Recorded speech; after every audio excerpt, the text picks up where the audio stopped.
नमस्कार। मेरा नाम विकास काशी और इस वीकली पंचांग में आपका हार्दिक स्वागत है। नमस्ते, मेरा नाम शालिनी मिश्रा है और इस बार का वीकली पंचांग 19 जनवरी से 25 जनवरी तक का है। 19 जनवरी सोमवार को प्रतिपदा तिथि है और 25 जनवरी रविवार को सप्तमी तिथि है। आगे हम बात करेंगे राहु काल की।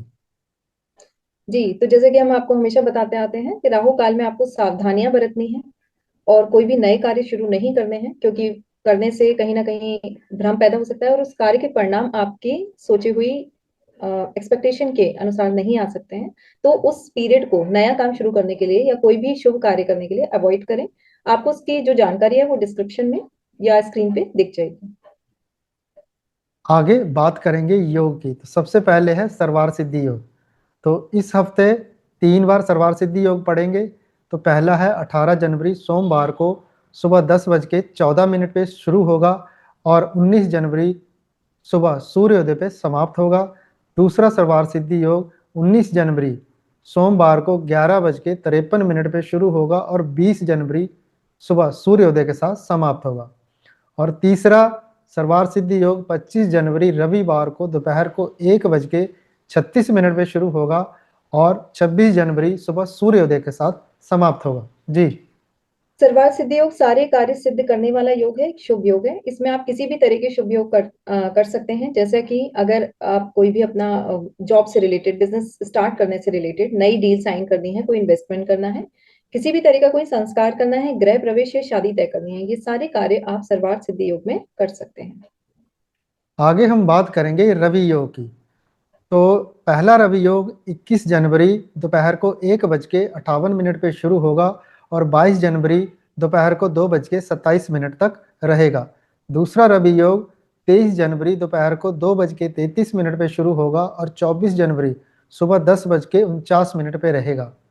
तीसरा रवि योग 24 जनवरी दोपहर को 2:16 पे शुरू होगा और 25 जनवरी दोपहर को 1:36 पे समाप्त होगा। जी। रवि योग जो है वो भी एक शुभ योग है। इसमें भी आप हर तरह के कार्य कर सकते हैं, सिर्फ आपको कुछ बातों की सावधानी रखनी है। जैसे कि बहुत ही ज्यादा ओवर रिस्क या ओवर कॉन्फिडेंस में आके कोई भी हायर इन्वेस्टमेंट नहीं करना है। दूसरा, साथ ही साथ आप इस योग में किसी भी तरह के कोई कोर्ट कचहरी से संबंधित लड़ाई झगड़े इन सब कार्यों में नहीं पड़ना है। बाकी आप सारे शुभ कार्य इसमें कर सकते हैं, लेकिन इसको अगर सबसे अच्छा किसी चीज के लिए माना जाता है तो वो है औषधियों के लिए, यानी कि मेडिसिन। क्योंकि रवि यानी कि सूर्य आपकी हेल्थ, इम्यूनिटी का कारक है ज्योतिष के अनुसार। और यहाँ पे रवि योग में अगर आप अब किसी भी पेशेंट की नई दवाई शुरू करते हैं, मेडिकेशन करते हैं या दवाई से संबंधित कोई कार्य करते हैं, तो उसके जो परिणाम है, जो फल है, वो काफी शुभ प्राप्त होते हैं। जी। आगे है द्यू पुष्कर योग। तो 20 जनवरी को 1:07 पे दोपहर को शुरू होगा और रात को 2:43 तक रहेगा। द्वि पुष्कर योग दो को दर्शाता है, यानी कि कोई भी चीज एक शुभ योग है। इसमें अगर आप कोई भी कार्य करते हैं तो उसका जो फल है वो दुगना प्राप्त होता है। तो ये चीज को ध्यान में रखना है कि आपको कोई भी कार्य इस तरीके का नहीं करना है जिसके परिणाम आप अच्छे नहीं चाहते हो, यानी कि अशुभ कार्य के परिणाम भी आपको दोगुना प्राप्त हो सकते हैं। तो आपको शुभ योग के अनुसार ही काम करना है, यानी कि शुभ कार्य करेंगे तो उसके परिणाम आपको दोगुना शुभता के साथ प्राप्त होंगे। आगे हम बात करेंगे इस वीक के प्रमुख तिथियां, व्रत और त्योहार।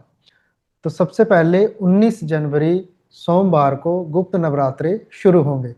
तो देखिए, गुप्त नवरात्रे जो हैं ये साधना के लिए बहुत ही विशेष हैं। मंत्र सिद्धि, तंत्र उपासना और ग्रह बाधा शांति के लिए बहुत ही अच्छे माने जाते हैं। इस दौरान की गई शक्ति की आराधना से राहु केतु दोष और शनि पीड़ा और गुप्त शत्रुओं से रक्षा मिलती है।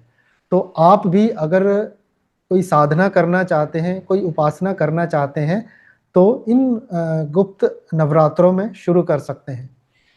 आगे 20 जनवरी मंगलवार को पंचक प्रारंभ होंगे। जी। जी, तो पंचक काल में सामान्यतः शुभ कार्यों के लिए वर्जित माना जाता है इसे, क्योंकि विशेषकर गृह प्रवेश, नया निर्माण, यात्रा प्रारंभ और अग्नि संस्कार जैसे कार्यों में सावधानी हमेशा रखनी चाहिए।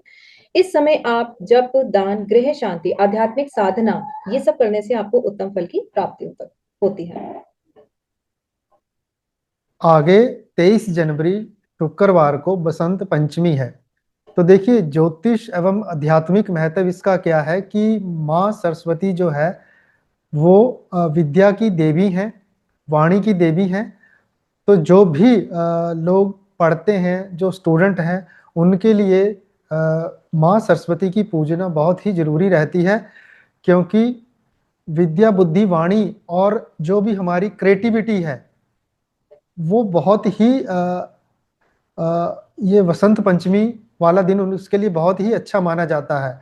अगर आपने एजुकेशन से रिलेटेड कुछ शुरू करना है, या राइटिंग करनी है, या संगीत सीखना शुरू करना है, या कोई भी कला से रिलेटेड कार्य शुरू करना है, तो उसके लिए वसंत पंचमी जो है वो सर्वोत्तम तिथि मानी जाती है। ज्ञान के प्रति कुछ भी हम अगर संकल्प लेते हैं तो उसकी प्राप्ति के चांसेस बढ़ जाते हैं। आगे है 25 जनवरी, रविवार को पंचक समाप्त होंगे। जी, तो पंचक समाप्त होने वाले हैं, और पंचक समाप्त होने के साथ ही रुके हुए कोई सारे जितने भी शुभ कार्य हैं उनको पुनः आरंभ किया जा सकता है। साथ ही साथ गृह प्रवेश, यात्रा, निर्माण, विवाह संबंधी योजनाएं या नए कोई भी कार्य आप शुरू कर सकते हैं, उन सब के लिए ये फिर से अनुकूल माना जाता है। जी, ठीक है, तो इसी के साथ वीकली समाचार यहीं पे समाप्त होता है। अगली बार मिलेंगे नई जानकारी के साथ। धन्यवाद। धन्यवाद।